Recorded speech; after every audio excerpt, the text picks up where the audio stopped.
welcome to another post-match review of this President's Cup 2020. It's the third round, the final round of group games, and it was Group A, which kicked off at 3:30. There were two games simultaneously, just to make sure no controversies arise. And at race course, it was Javelin, the group leaders who were taking on Murugasmulla, and both the teams had the opportunity to progress with a win, and it was Javelin who managed, or rather romped home with a 5-0 win against Murugasmulla.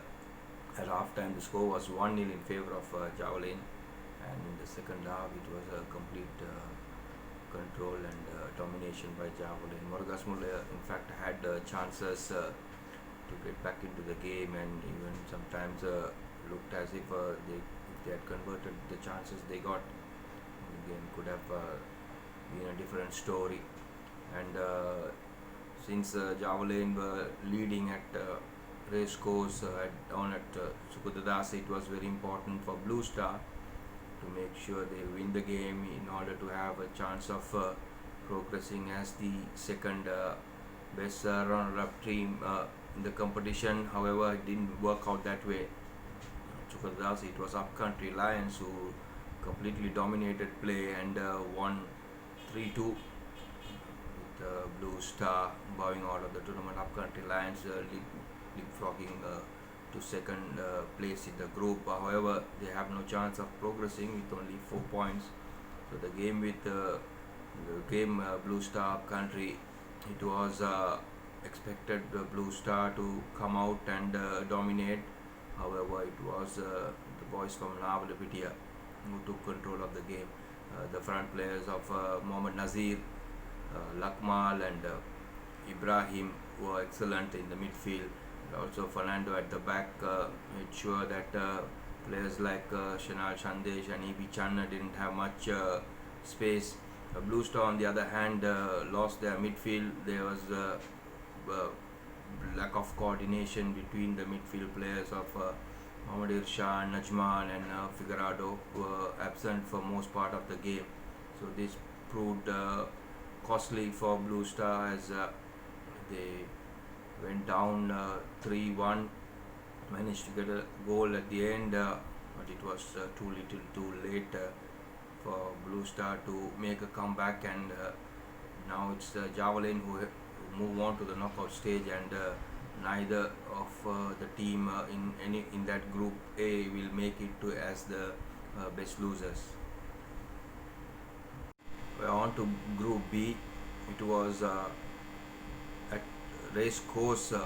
Mathura City was taking on Renown SC. Both teams, Mathura City had the slightest of opportunity if they were able to win the game,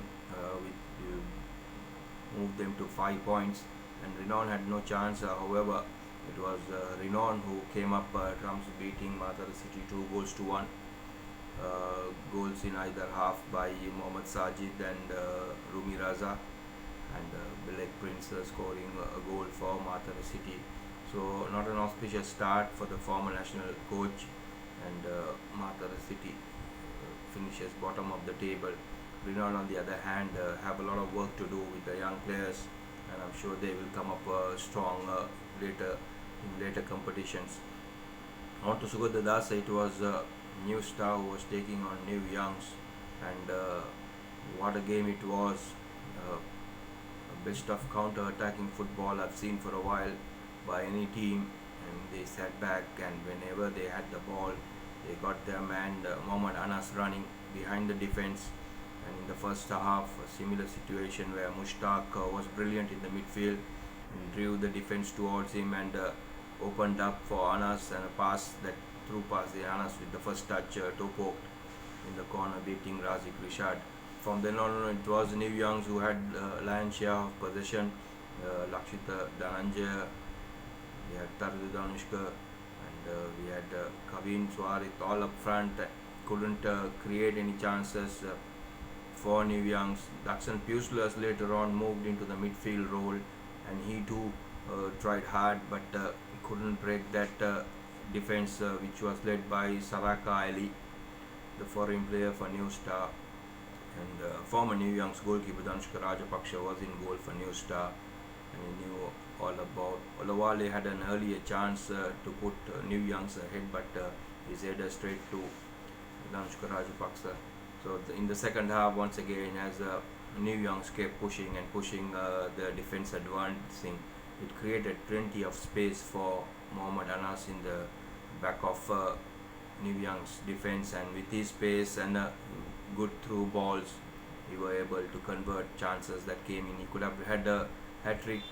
He missed a sitter.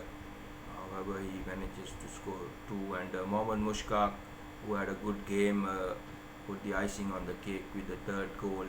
And a New Star, surprising everybody, being the giant killers in that group, moved to the knockout stage with 7 points, and they are the only team who have not conceded a goal in this group stage. So all these top clubs with a lot of records need to be wary of New Star when they face in the in the knockout stage, as it's going to be an open draw, and you will never know who New Star might get. So join us once again with another post-match review with the games happening today at Racecourse and Sugar and we'll catch you later.